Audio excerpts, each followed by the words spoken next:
El 90% de los startups fallan y nosotros queremos ayudar a reducir ese número. Somos Inlab y bienvenidos a la primera edición de Experience Innovation. A manera de introducción, para quienes no nos conocen, mi nombre es Sebastián Segura y esta noche me acompaña José Pablo Garbanzo. Hola, Pablo. Hola Sebas, un gusto definitivamente estar por acá, un tema bastante interesante que tenemos el día de hoy. Definitivamente el poder contarle a la gente sobre la experiencia de un emprendedor y responder muchas de las dudas que tenemos en torno a eso creo que va a estar bastante interesante. Gracias. Y para también contarles un poco acerca de nosotros, Pablo y yo somos ingenieros de computación de Costa Rica. Ambos hemos estado involucrados en etapas iniciales de startups y también hemos estado presentes en el recorrido de ellas creciendo. Además, ambos compartimos un gran interés en crear, en experimentar e innovar. Y estamos motivados por poder hacer algo para generar un impacto no solamente a nivel costarricense, sino a nivel latinoamericano. Y por eso le traemos Inlab y Experience Innovation a ustedes esta noche. También forma parte de esta iniciativa María José Bach de Peras. Ella es una ingeniera en diseño y una UX excelente que posiblemente la pudieron ver en los banners del evento, pero ella se estará uniendo en futuras transmisiones. Y para esta noche tenemos un invitado muy especial que se llama Jinal Jhaveri. Hey Jinal. Hey, Jinal. Hey guys, can you hear me? Yeah. Yep. Solamente un anuncio. Vamos a tener la conversación con Jinal en inglés y vamos a hacer una retransmisión luego en español, ya sea con subtítulos o ya sea entregando algún tipo de material más adelante, todo lo que salga de esta sesión en español, para que estén atentos a nuestras redes. Para contarles un poco acerca de Jinal, es una persona con antecedentes muy interesantes. Él es un ingeniero que dio el paso para convertirse en un emprendedor bastante exitoso, de hecho, y a la fecha ha fundado 3 startups, además de formar parte de una firma de Venture Capital y haber hecho más de 100 inversiones a la fecha. Y para darle un paso a la conversación con Jinal, Jinal, can you hear us?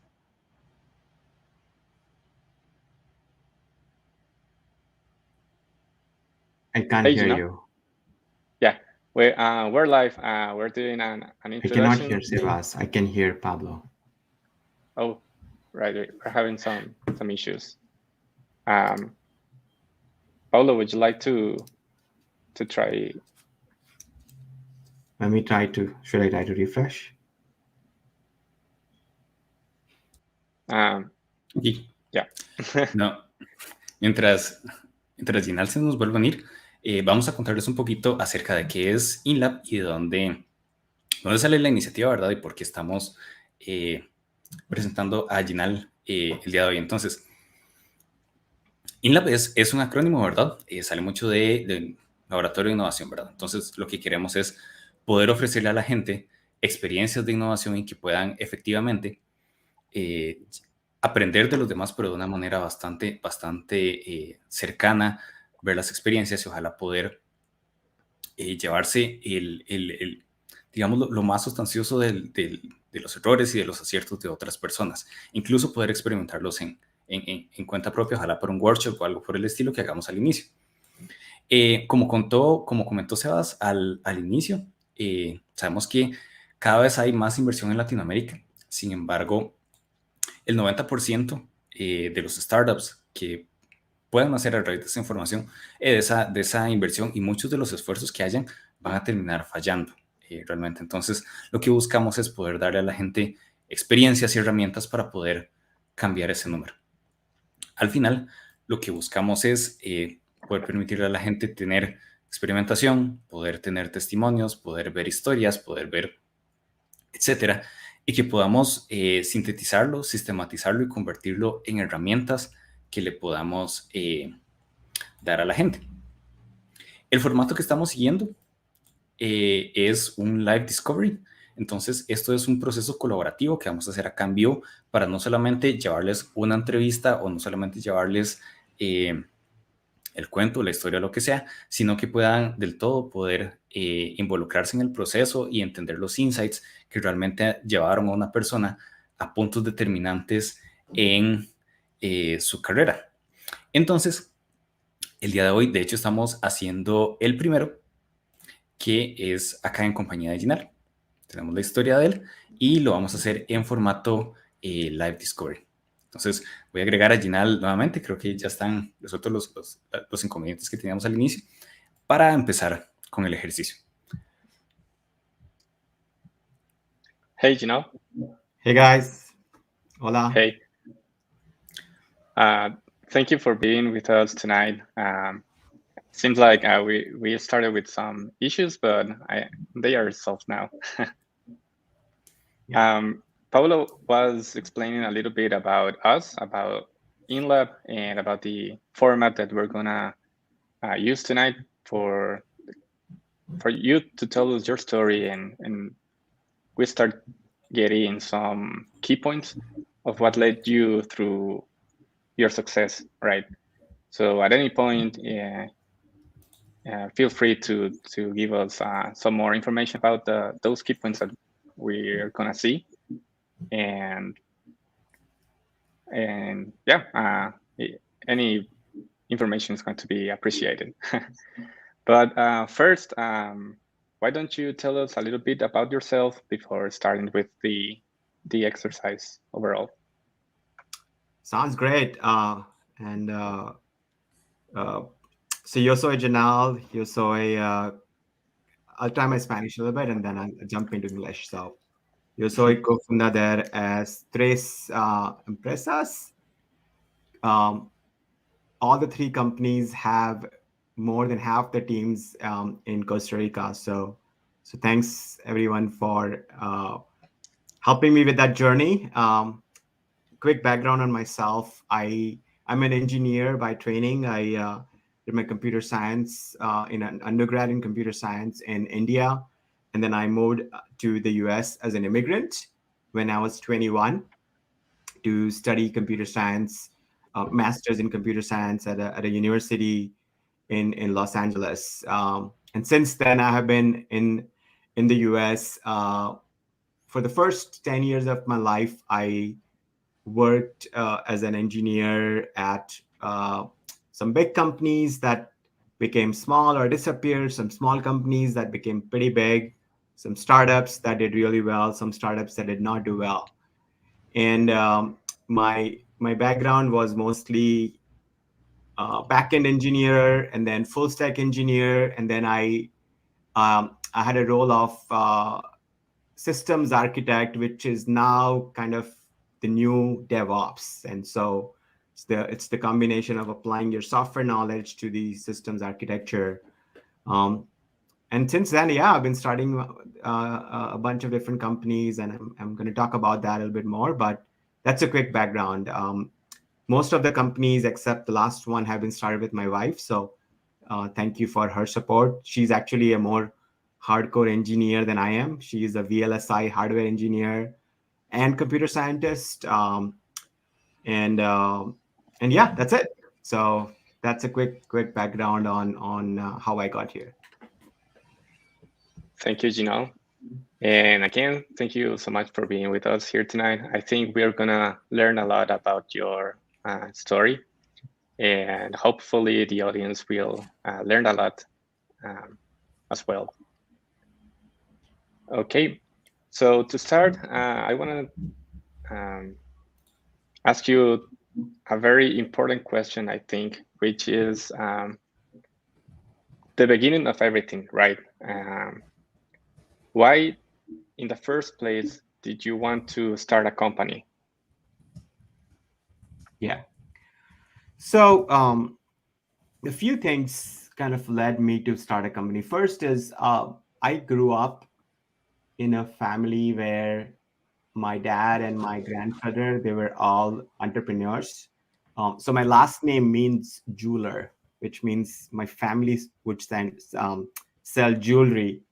And one of the things I always was amazed with is um, how amazing their lives were. Like they would wake up in the morning, they do the business, then they would take a nap for an hour in the afternoon, a siesta, and then they would work again. But they would just work their own hours. There was no one telling them what to do, when to do. So I always had that in my mind. And then when I started working as an engineer, I was always amazed with how what we built led to some real revenue and real business for the company. Though I also missed being part of those discussions, the knowledge, right? So I'm like, okay, I do what I do, but I'm never involved in the sales side of things, and I'm never involved in the business. And I never hear from my bosses about how the business is doing. And this is back in 2004, 2005. And so there was always that inner desire to be engaged or at least learn more about other aspects of the business except the one I was involved in. And so my inner desire to just do things at my own time, um, and then my inner desire to learn more about how what I did helped other parts of the business eventually started making me almost not happy about my jobs. I'm like, man, I get to do what I get to do, but I don't really see the full picture. It's never clear what I do actually helps the business, how it helps the revenue. And so that led me to eventually go ahead and start my first business. So I think it was like inner fire, inner desire to really build something that I can have a full visibility into versus only my own department or only my own division. That led me to start a company. Nice. And how was the process between working on a company, for having a boss and everything, to actually start thinking on, well, this is going to be mine, right? Yeah. So how was the process until actually breaking through and starting your own company and working for you with your own hours, like you told before? Yeah. So the process was different for each companies, but for my first company, it was a more gradual change, which means that I just said I want to start a business, and I told my bosses, okay, I want to leave the company. I'm going to start my business. And I did not know honestly at that time what business I wanted to start, but I said, you know what? I'll just start with consulting projects. I'll start doing some projects where I'll still use my engineering skills. I was really good at backend and performance engineering. And so my first business I started, it was initially called Log of N, based on my expertise in algorithms and scalability and stuff. And the goal was, okay, I'll keep doing what I'm doing, but instead of working as an engineer at some company, now I'll just take on projects. And that's how I got into it. Luckily, I had experience on the engineering side. My co-founder, who is my wife, she actually had consulting experience. She worked at a very big consulting company called PricewaterhouseCoopers. And so we got together and we jumped in and we started taking projects. And then slowly we started realizing these are the projects. It's not something we can do it ourselves. We'll need people. And so we started hiring more people. But it was extremely organic. We didn't take any money from outside.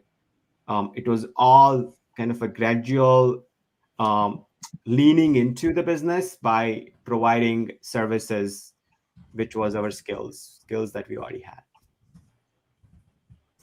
So I have a question here, and it's related to something that somebody asked in Facebook before the talk. Do you have any moments that you needed like how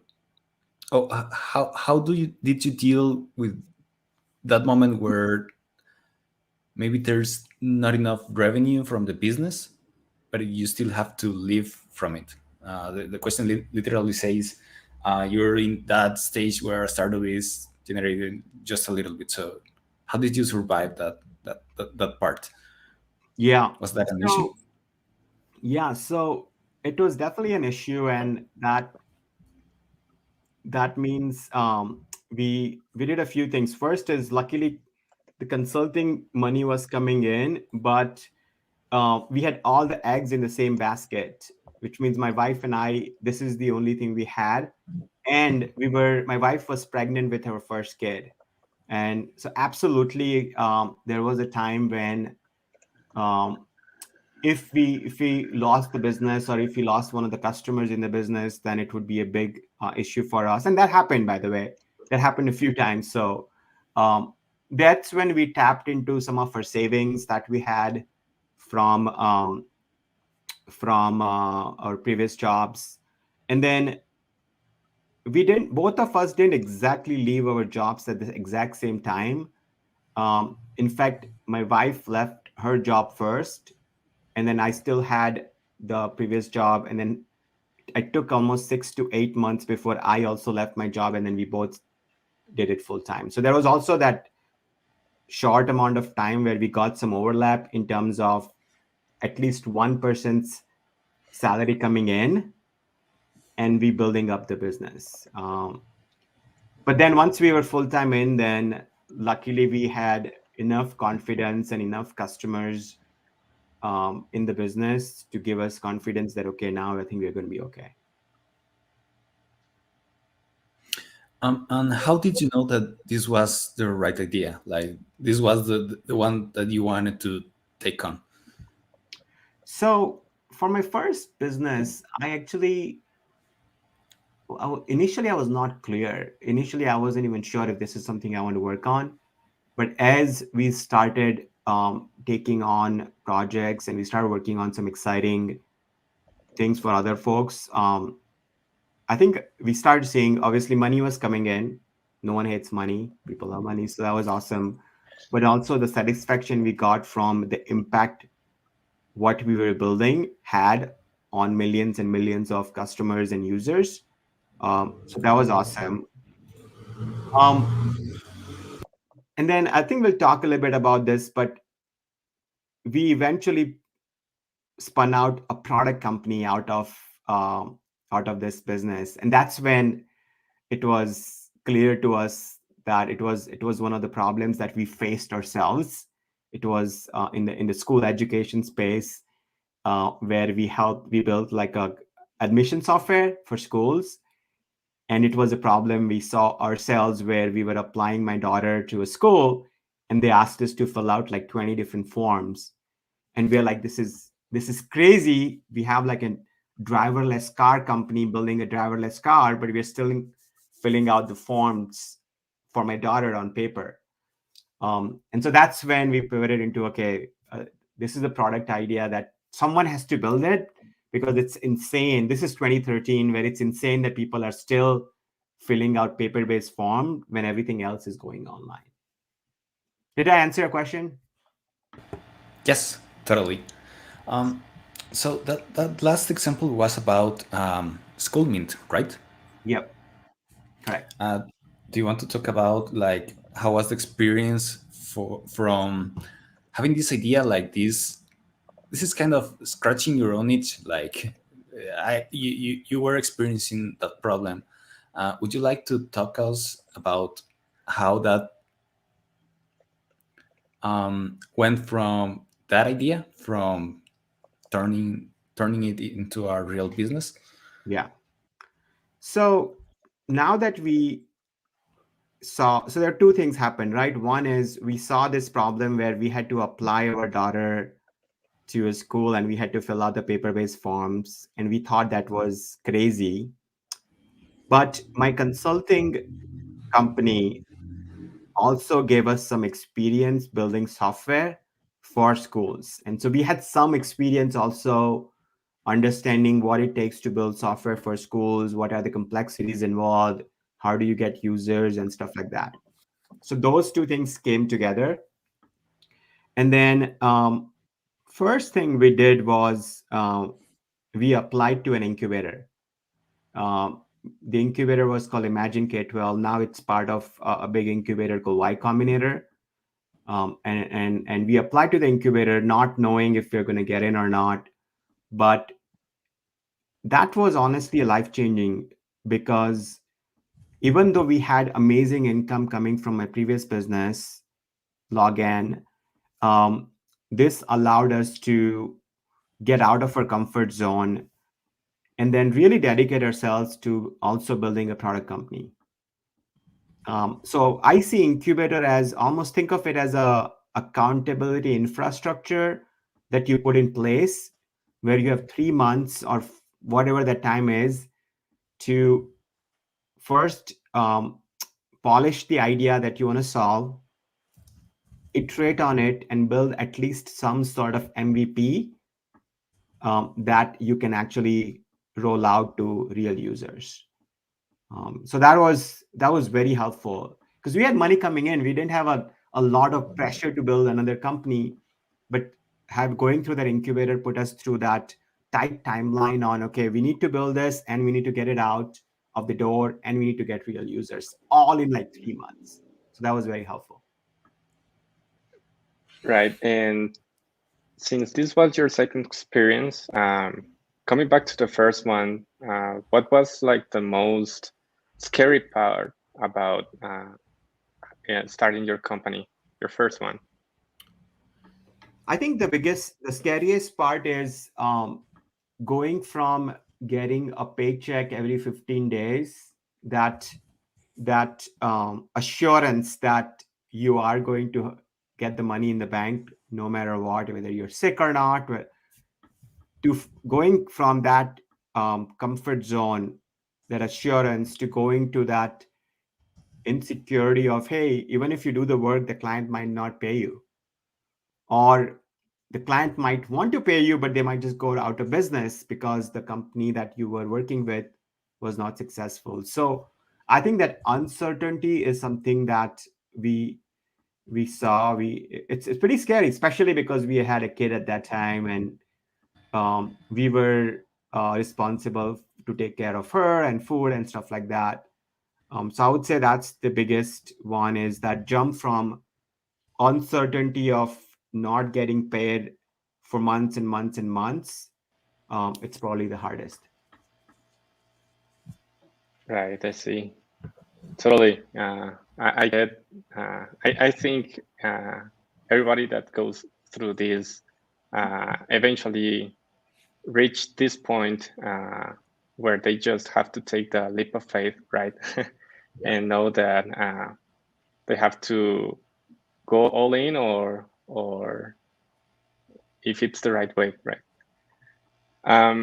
And regarding this as well, for your first company, and you mentioned that you were more like an engineer, and your wife had consulting experience. How did you manage to learn everything else that you didn't know about running a business at that time? Yeah, it's a great question. So obviously I knew engineering, my wife knew project management, but then all the other aspects of the business, like accounting, sales, marketing, all of that, we literally had to learn from scratch. And that's when a few things came in handy. First is I just talked to a lot of people in my network. And so I still remember, like, I asked, someone was doing business development in my previous company, and I asked him, like, hey, can I take you out for lunch? And I just want to know, like, what do you do? What do you do all day long? What's your job like? What are the challenges? What are the fun things? Um, and I did that for, I would say, like dozens and dozens and dozens of people, where I would just ask them what they did, what are the challenges, and then slowly I would ask them questions about my business, like, hey, we're getting all these sales from my network, but what are the other ways to get sales? Like, think about, who should I reach out to?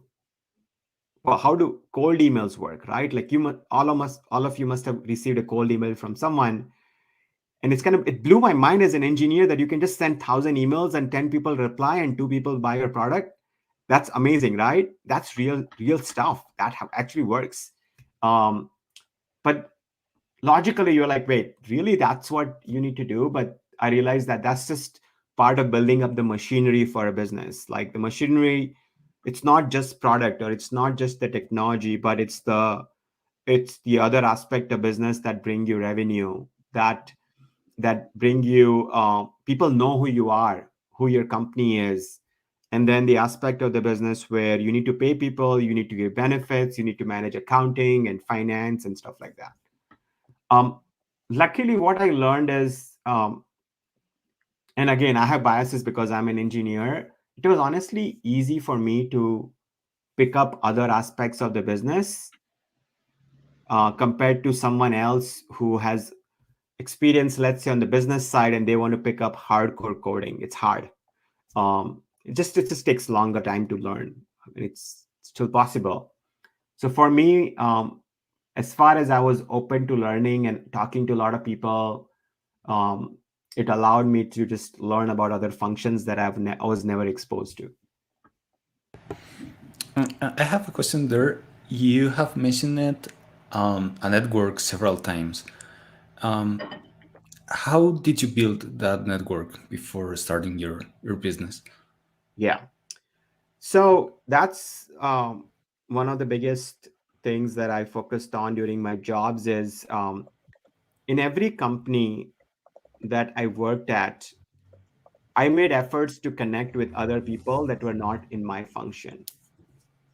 And then I tried to never burn a bridge, which means, like, if someone was in the sales, or someone was in marketing, or someone was in accounting, I would always try to um, socialize with them a little bit, understand what they do, what are their challenges, and then help them out wherever I can. Like, just small things, like it's someone's last day in accounting and they're leaving the company, at least I would make sure to either in person wish them good luck on the next move, or maybe spend 10-15 minutes telling them how much I enjoyed working with them and how I'm gonna miss you.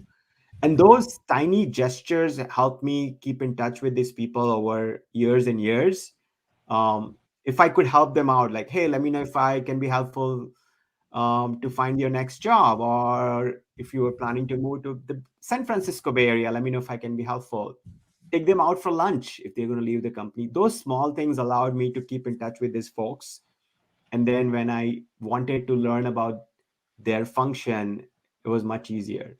So again, I think I read it somewhere that if you help enough people get to where they want to get to, there will be enough people who will help you get you where you want to get to. And so I think that tiny gesture helped me a lot in building up this amazing network. And a lot of, like, for years and years, a lot of my business just came through that network. I didn't have a sales and marketing team in the early years. It was all through the network. We also have a question here from the audience, and it's related to the first stages. So it's from Marco. He says, what are some of the most memorable hiccups you've experienced when founding startups or businesses, and how did you address them? Yeah, so I would say there are different types of hiccups as the business grew. In the very early days, it was about getting a customer, and then, so for example, login. in the very first project that we took on, I remember, I think we said we were going to build like a Facebook app for someone for $7,500. We didn't even have requirements in place, and we just said $7,500. And then it turned out to be like a 6-month project, where we just kept working on that project, and there was scope creep, and there was a lot of new requirements, changing requirements, and we lost a lot of money technically on that project. But and it was painful, right? Because the customer kept asking for more things. So that's just an example of a hiccup. Then there were times where some of our customers didn't want to pay for it because they ran out of money. There was also a time where I hired my first salesperson, and they just did a horrible job, and they were not the right fit for it. So it was my mistake that I hired them, but when I had to tell the person that they were not a good fit, and when I had to fire them, that was one of the most painful days of my life. It's very hard. It's very hard to tell someone that they are not a good fit.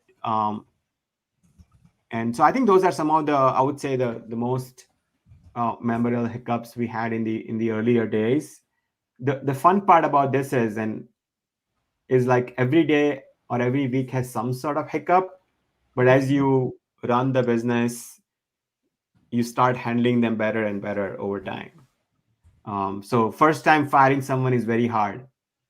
If you do it like a few times, then after that, okay, what's the best way to do that?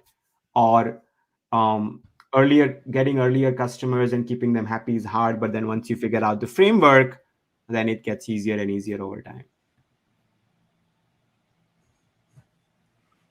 Cool.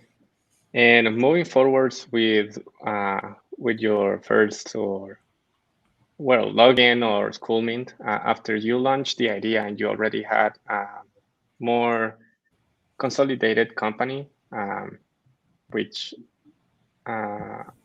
already had your first employees or your first champion customers, how much time did it took until getting to a point that you felt comfortable and made sure that this is having lots of success? Yeah, so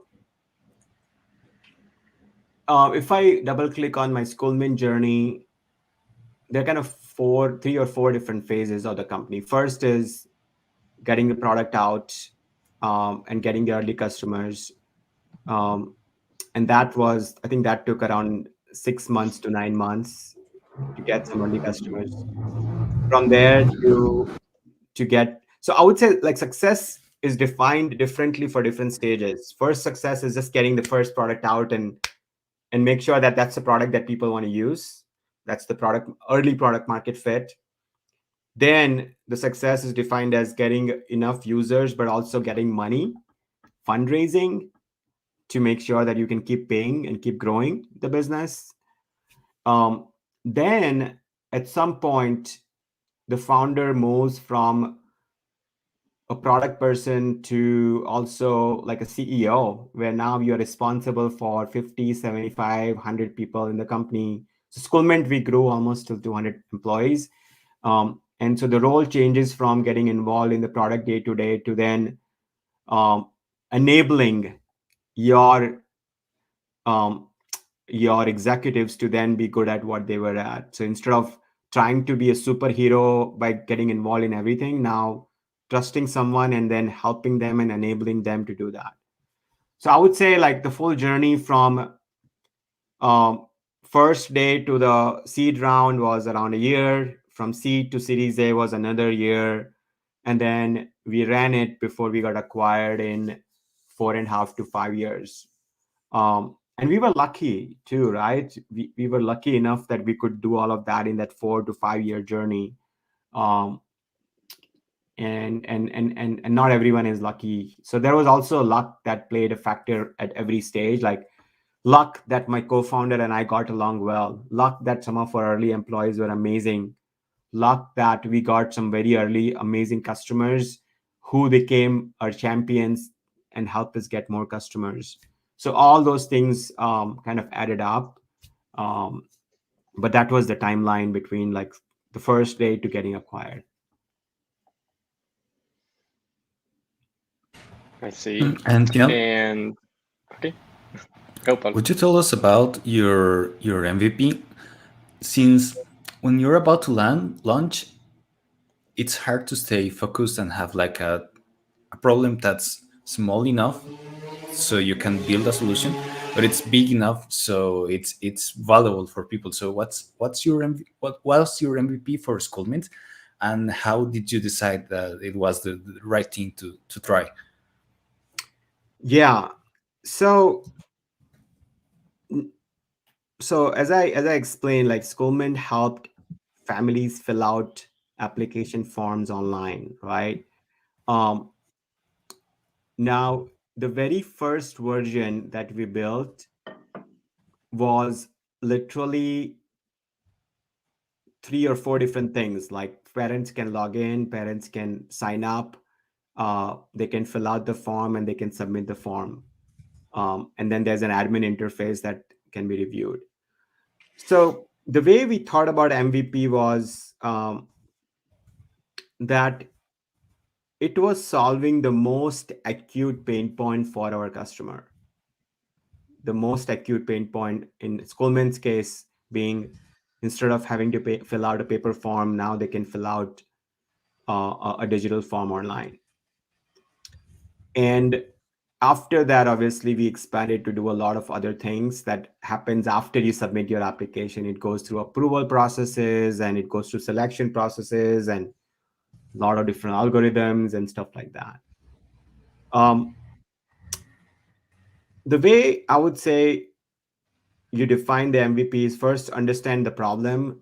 It's either the problem that you faced yourself, or someone else faced and you saw it, and then break that problem down into different chunks and see what is the most acute part of that problem, and then try to solve that first. And you'll be amazed that and until you solve that first, try not to go and solve other problem.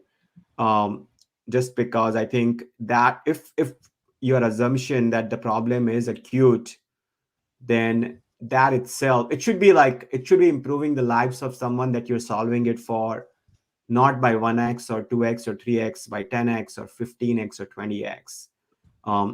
And so it's an experiment where you hypothesize that that's the problem, you try to solve it, and then see if that's your hypothesis was correct or not, and then release that. We were pretty embarrassed about our first version. It looked pretty ugly. The UI was pretty bad. It had a lot of bugs. One of the bugs was that was one of the most shameful bugs I've ever seen, which is that parents would submit the form, but let's say the first parent submitted the form, and then once they go and try to update the form, it would go ahead and delete every other form that were submitted in the database. That was the bug we saw. It was pretty painful to find that, oh man, we were actually deleting a lot of information. But lessons learned, right? Like eventually we fixed that bug as soon as we found it. And then we went ahead and iterated and then built out MVP and then systems beyond that. I see. That seems like a pretty awful bug to have. Yeah. And this MVP happened within the 3 or 4 months that you told us before, that when you applied to an incubator, or was it before or after? It was right around that time, right when we were going through the incubator. And do you think that that's enough time to build your MVP? So I think the biggest thing we did beforehand, one was we were solving a problem that we had ourselves, and second was we had built similar systems for our customers. So we had some sort of data that was telling us that this is the real problem. And so once you validate, right, you need some sort of validation, because sometimes you might be solving a, you might be building a solution that's chasing a problem versus building a solution that's actually solving a problem, right? And so first, even before we built an MVP, we really validated that that is the problem. And for that, you don't even need a software in place. You just need to talk to a lots and lots and lots of folks that actually go through that problem and validate that that's exactly the problem that they're facing. If you do that beforehand, you will save a lot of time building something that's looking for a problem versus solving a real problem. And Jinal, how would you validate that? What tools do you recommend, like doing interviews, running a prototype, or what do you Yeah. think? Yeah. So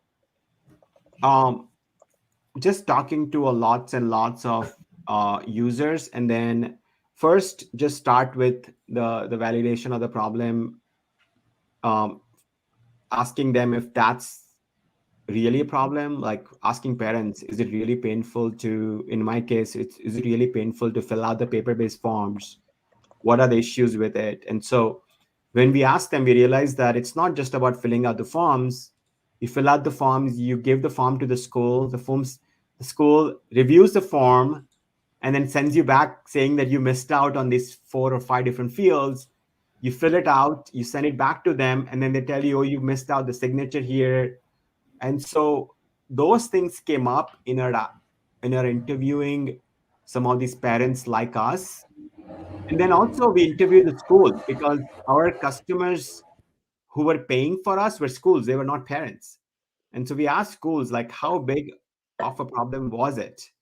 What were the challenges they had because of the paper-based mechanism? So I would say, like, the first thing is just talk to them.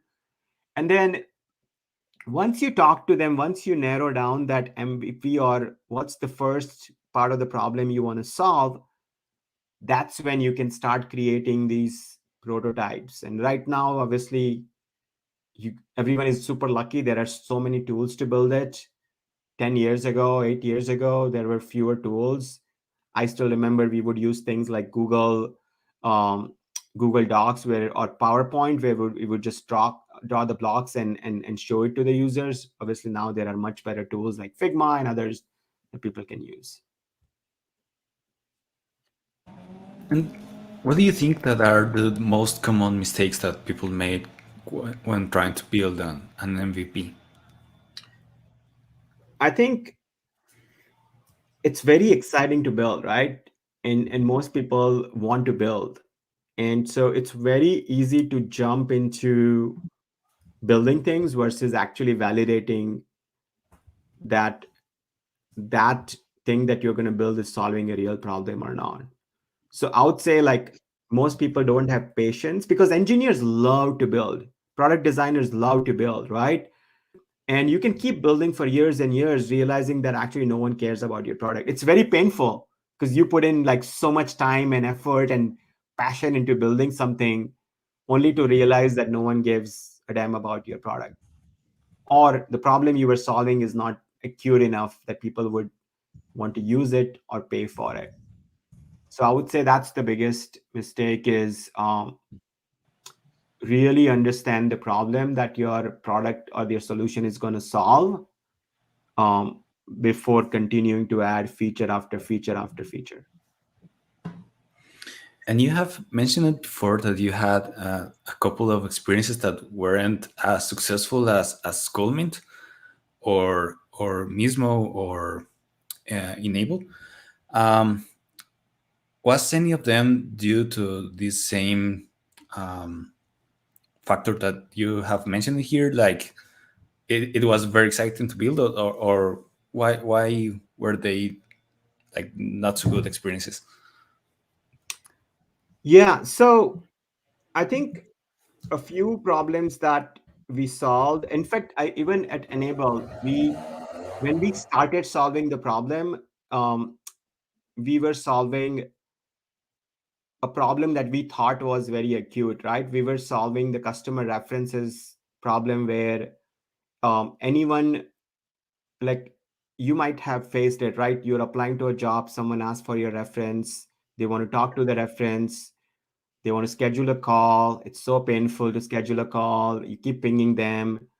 And then while the call is being scheduled, you don't know whether they talked or not, what are the things they talked about you, right? So that happens a lot. And so we thought that we wanted to solve that problem, but then we realized, and the way we were going to solve it is by pre-recording video of references. And what we realized is that when people are recorded, they are not going to tell you the genuine reference that normally happens on a customer reference call. When you are on a call, people are okay talking about both the good things and the bad things that they're providing reference for. But when you record a video, they're only going to say nice things because they don't want to offend someone. They don't want to be recorded for saying something or giving a negative feedback. And so as soon as we realized that, right, we realized that, okay, maybe even though it's a problem, the solution that we were proposing was not exactly it's a huge behavior change that was not palatable to most users. And so that's when we took the lessons and then we flipped the company into something that was still based on that assumption, but we flipped it into something that was actually acceptable to the market. And now we have like happy users and stuff. And I'm happy to talk about the journey, but that was the learning. Is like sometimes even though it's a problem, the solutions that we were recommending was socially not acceptable. And so then we changed it to something else.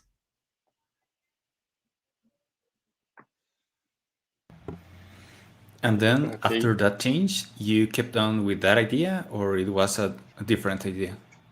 So we kept that idea, but what we did is we applied this framework called jobs to be done. And what that does is that you talk to someone whose problem you're solving, and you ask them, like, what are the 10 or 15 different things that they do every day that takes them a long time, that's painful, that your solutions can solve for them. So I highly recommend reading up. There's a book called Jobs to be Done. It's a framework that came out of a business lab at Harvard University by a guy named Clayton Christensen, and there are a bunch of others who have talked about it. But the whole goal is understand your customer, understand what are the problems they have, and then try to map your solution to that problem. So at Enable, we found that the first problem was, how do you find a place to capture and organize the references and other material that your sales team needs? How do you make it so that it's easily searchable, easily accessible? And then once you find it, how do you present it to your end user? So for example, Enable helps sales teams organize everything they need to sell and then put it in this virtual room called a deal room where the buyers can access it without having to go through emails and attachments and Google Docs and a bunch of other things. And so we really understood, okay, what are the things the sales team needs? They need the content, they need the references, they need the videos, they need the decks. Help them find it and then put it in this room so that their buyers can find it and then help them close the deal. So we literally understood the jobs of the seller and the buyer and then translated that to the product that will actually help them get better at the job and get faster at that job. Nice. And moving, I think this applies most to schooling, but after you reached that fit or that market fit and you started growing both people or customers, employees, I mean, and customers, from that point, what happened then? Yeah. And I say this applies to schooling because, as you mentioned before, it was acquired. So did you have that approach in mind? Did you have another expectations about what would happen to the company? Or did you, from the very beginning, had an exit on mind? Yeah, so Schoolmint was growing, and then at some point, we had two different paths for the company. One was we keep growing the way we were growing, but we would have to raise more money to grow because we were focused more on the growth and not on profitability. And the second thing was that, okay, we don't take any outside money, and either we make it profitable by slowing down the growth but saving money, or getting acquired. And we were very sure about the first path. We are like, we're going to raise more money and we're going to keep growing. And as we were going through the fundraising process, we started getting acquisition offers, where initially we ignored it. At some point, the offers were so good that we asked ourselves, we asked our investors, is that something that they would want to take or they would want to keep growing. It also happened around the same time where we realized that we would have to burn a lot of money to keep growing at the pace. So we were growing 100% year over year, like we were doubling the business every year. But we realized that it would not be economically feasible to just keep burning so much money. And so a lot of thought process went into like, okay, do we raise money? Do we make it profitable, or do we get acquired? And at the end, we looked at what's best for the investors. We looked at what's best for the employees, and we looked at what's best for the founders. And then it was a gut call that said, okay, you know what? I think instead of raising more money, because when you raise more money, you dilute and you give up a big chunk of your company every time you raise money. And so you have to ask yourself, is that the right thing to do, or there are other paths? And so we chose not to raise more money, but we went with the acquisition offer. And that acquisition offer was life-changing for my co-founder and I. It was also life-changing for so many of our employees. They could buy their first home. They could pay off their college loans. And it was a great exit for our investors too. And so we decided to take it. And do you think you can start a company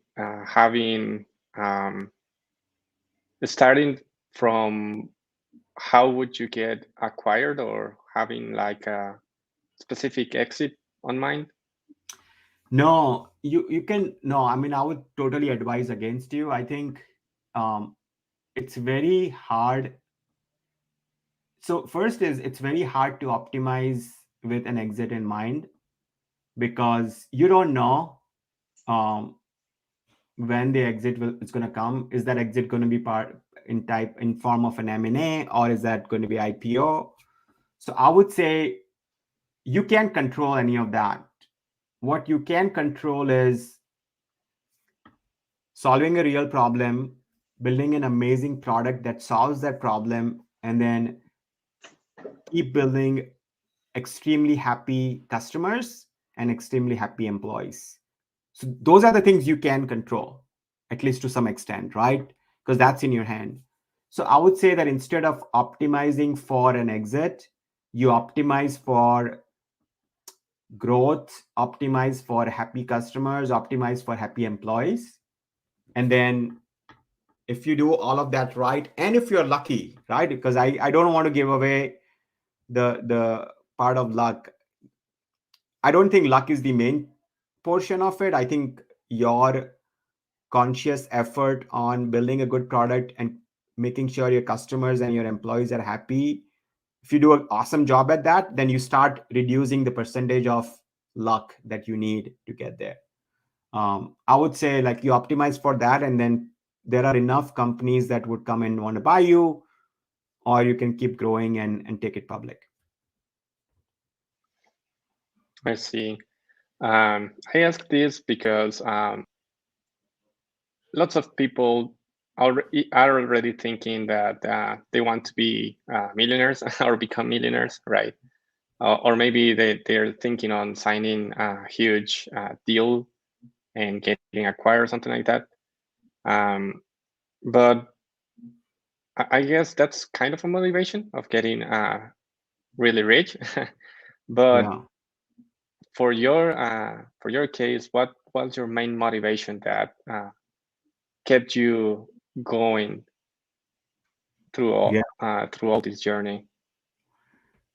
Yeah, so let me answer that in two parts. First is probabilistically, you will make less money by becoming an entrepreneur, because I would say less than 10% of the companies actually succeed, and then less than 1% actually make it really big. So if you just want to optimize for money, then there are a lot of different paths. Just join a good startup, and the chances are pretty high that you'll make money, or join a big company that's growing really fast. I would say, in my case, it was that like real fire inside on first having my own company and then solving a problem that I faced. I would say that was the main motivating factor, and then money came eventually as a end result of it. But yeah, so to answer your question, it's you cannot optimize for the exit. You cannot optimize thinking that you're going to become a millionaire or not. I think it's the path that you take in building a good product and then serving your customers, serving your employees. That's the path that's going to help you get there. Nice. And after the acquisition of Schoolmint, what's beyond that point for the company or for you? Yeah, so I stuck around as the CEO of Schoolmint after the exit. I still own minority in the business. It's still my baby. It's kind of unfortunate that the baby has grown up and it's with someone else, but it's still something that I started. And so I stuck around, and then my wife and we took a year in Costa Rica. We moved to Costa Rica for a year, and that's when the problem that kept coming to my mind was Enable, right? Like the new company that I started. So my wife, she spent a lot of time on our older business, Login, which is now called Mismo. It was amazing to learn about the Costa Rican culture, but also grow the business. Now that Schoolmint was acquired, we were not involved in it. So my wife spent a lot of time, I spent a lot of time growing Mismo. And then for me, the problem that we are solving at Enable that just kept coming to my mind. I had to solve it. I felt like it was insane that people were still using emails and attachments and things like that during the whole sales process. And so I went ahead and started another company called Enable.us. And then my wife is now growing Mismo, that has been growing tremendously. in the last couple of years. So I'm back to the startup world, and I'm working with some amazing engineers and product people in building the next company. Company building is very addictive. So I can tell you right now that once you do it, you cannot not do it. You have to keep doing it. I do spend some time as an investor, as a venture capitalist, but the main thing I still enjoy is building the company, and especially the earlier phase of finding the problem, solving the problem, finding happy customers, finding happy employees, and growing the business.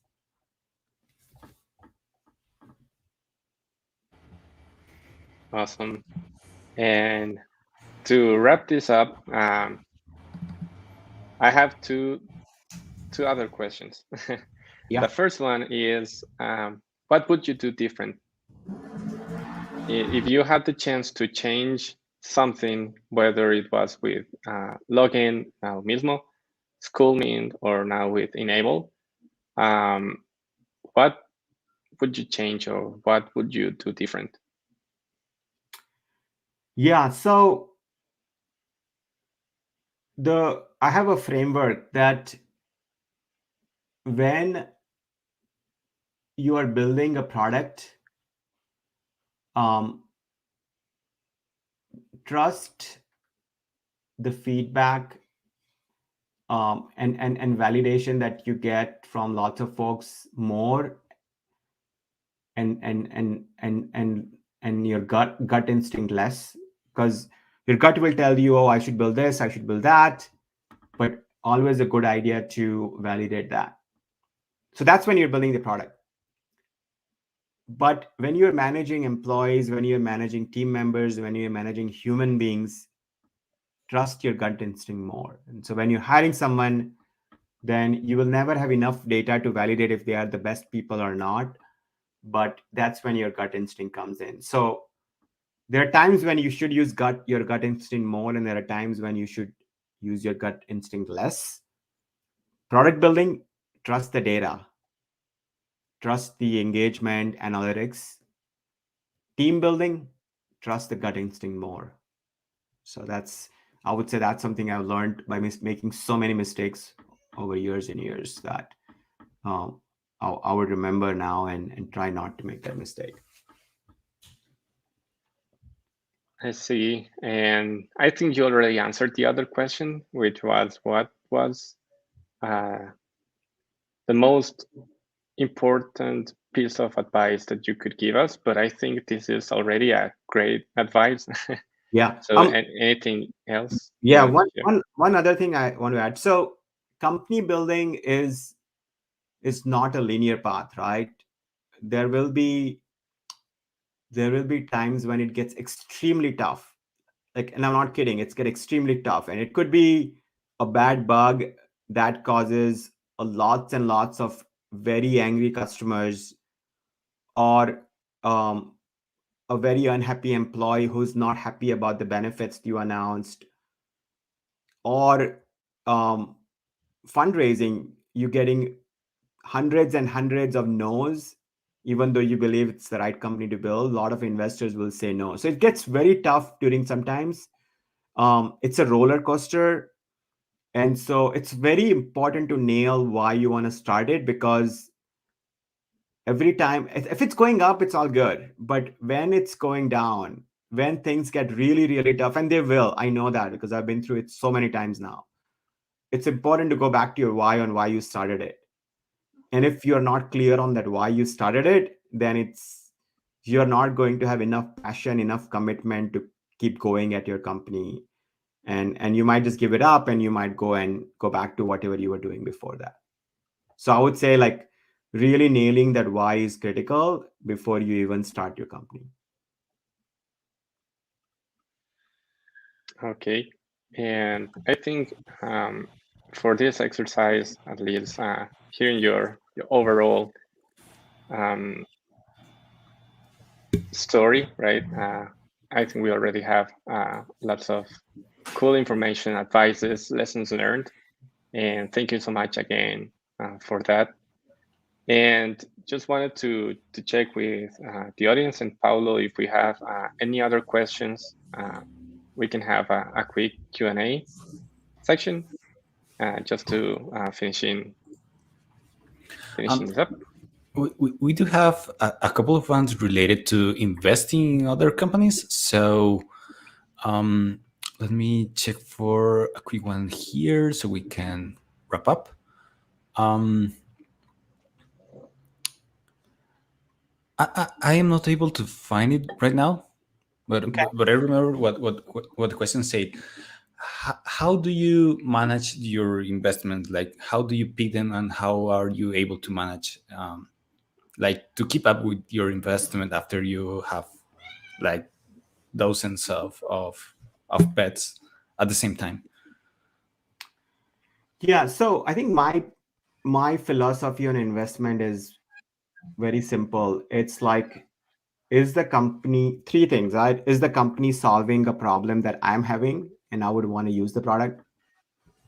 Or is the company solving a problem that if I had enough time, I would solve it myself? Or do the founders have something that it takes to build a good company? So a lot of time in the early days, you're betting just on the founders.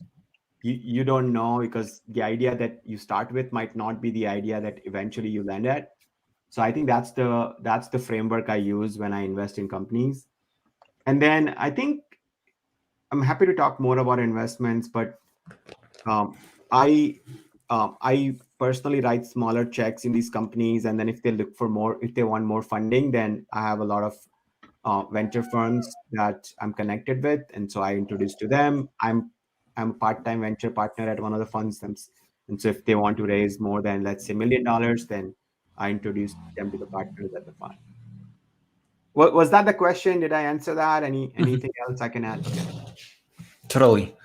I think that we can wrap this up. We maybe for the investment part, it'll be nice to have like a follow-up in the future, because it's actually quite a great topic, and people has lots of questions in that regard. And as for the journey, I would like to thank you a lot for sharing your experience and what were your thoughts and feelings in every part of this journey. We have like a very good set of insights that we will be able to share with the people later. So Jinal, anything that you want to tell people, like to a final comment to wrap this up?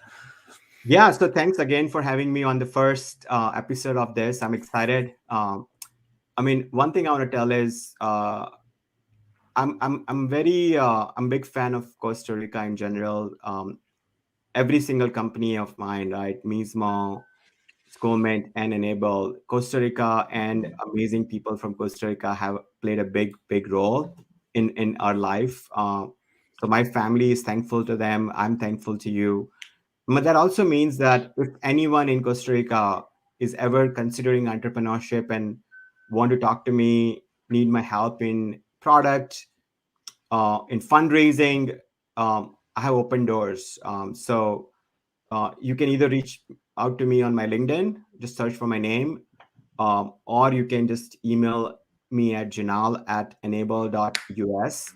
And I'll be sure to respond to it, and I'll also be happy to talk to you one-on-one. So please reach out to me directly too, and I'll be more than happy to help out wherever I can. That's it. Awesome. Jinal, thank you so much for your time, and we expect to have you here again in the future. Cool. Thanks so much, guys. Take care. Thank you so much, Jinal. Bye. Take care. Bye. Y esta fue la experiencia con Jinal. Entonces, esperamos que les haya gustado. De mi lado, realmente destaco mucho el enfoque que Jinal le dio a poder regresar al problema y asegurarnos de que estamos resolviendo algo suficientemente grande para la gente, suficientemente agudo, como lo decía él. Entonces creo que eso es sumamente valioso y algo que a menudo se pierde de vista. también es importante lo que él menciona, ¿verdad? Los sesgos que tenemos las personas, por ejemplo, que nos dedicamos a construir, definitivamente es un punto muy importante a tener en mente, porque de verdad, programar, construir cosas es muy divertido y se puede convertir rápidamente en una trampa. Chavos, ¿cuáles son sus highlights? Sí, para no repetir lo mismo, creo que uno de mis highlights fue el tema del MVP y de la validación. Al final, poder moverse rápido, poder prototipar, poder validarlo, ya sea con potenciales clientes o potenciales usuarios, o incluso, me imagino yo, familia, conocidos, y recibir ese feedback rápidamente va a ayudar a encaminarnos de nuevo a encontrar ese dolor y poder identificarlo muy bien y no tener que dedicarle meses a desarrollar algo si al final perdemos la oportunidad de 3 meses de haber estado recibiendo feedback directamente de las personas que se supone van a usarlo. Entonces, subrayo muchísimo ahí la parte de la validación, la parte de moverse rápido, la parte de un MVP. Realmente es un problema, tal vez suene a cliché, ¿verdad? Si han leído Lean Startup o algo por el estilo, han visto teoría, pero es más frecuente de lo que parece y en la vida real es mucho más difícil, de verdad, mantenerse enfocado en esas partes. Entonces, para contarles un poquito qué es lo que sigue una vez completada esta sesión, tenemos este resumen, ¿verdad? De todos los insights, de todos los consejos y de todo lo que fue el journey de Jinal. Entonces, esta parte vamos a tenerla disponible. Entonces, los que quieran tener acceso a estos materiales, estamos creando una comunidad. Básicamente es un grupo en Slack. Entonces, acá en los comentarios les vamos a dejar un segundito que me quedo con un typo. Entonces, estamos dejando el URL por si se quieren unir, por si quieren descargar este board como una imagen. Vamos a tratar de tenerlo disponible en la página. Y como les decía, la idea es tener una comunidad, un grupo de Slack donde podamos compartir estos materiales, compartir insights, planificar las sesiones, ver qué temas queremos tener. En Facebook había un montón de preguntas sobre inversión que realmente no llegamos a tocar el día de hoy. Entonces, además de que se puedan unir a la conversación y seguir in the loop, también contarles que esperamos seguir transmitiendo los miércoles, no mañana, porque nos queda muy seguido, pero posiblemente la semana entrante retomemos el tema para sacar algunos insights, atender algunas preguntas que se quedaron sin resolver y que podamos darle seguimiento a este tema del viaje que han seguido los emprendedores como Jinal. Entonces, para eso, recuerden que pueden estar atentos y atentas a Inlab Works en Twitter y en Twitch, así nos encuentran, y unirse a la comunidad en inlabworks/join. De nuestro lado, agradecerle un montón a las personas que siguieron la transmisión y que nos dejaron preguntas y comentarios. Pueden darle like al video y suscribirse si quieren ver más contenido así a futuro. Y de nuestro lado, muchas gracias y nos vemos. Muchas gracias. Hasta la próxima.